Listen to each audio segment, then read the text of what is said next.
Couple of years back, as businessmen, you all know, I think they kind of made a bounce check a criminal offense. Okay? Our own company, I think, have got 3 legal cases going on bounce checks for the last 5 years and nothing has happened. For whatever reasons. If that can't be done, there's pretty much, we are in a tight situation. Compared to the same thing, I'll just give you some anecdotes with my experience. We had a customer in Singapore. We knew he was going through difficulty. The outstandings were, of course, way behind schedule, beyond schedule. He was paying a little bit in terms of what we were supplying, and at some point of time, the kind of things stopped.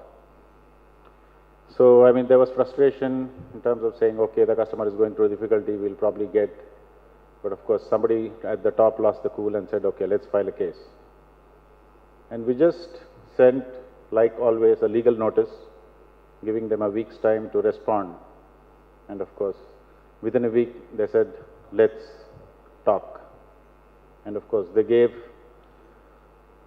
deferred payment in 6 months, and it was all done, which is monitored by the court. So it makes life so kind of simple. Another instance I can give in Korea,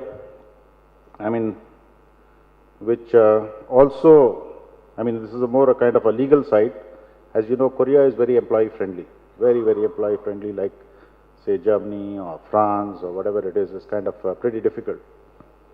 We had appointed a new CEO or a general manager, and obviously some employees were making life difficult for him.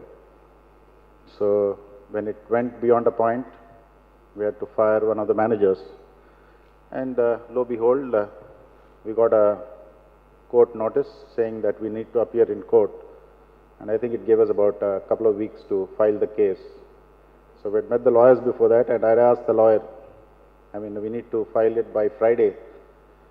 When do you need all this information? And they said a couple of hours before is enough. Friday 4 o'clock it closes. By Friday lunchtime, if I give him the data, it's enough to file the case. The simple thing is you can do e-filing. So they started electronic case management in 1980 and e-filing of cases in 2010. And they said in 2013, 50% of the cases, civil cases, are e-filed. Can you imagine how simple it makes life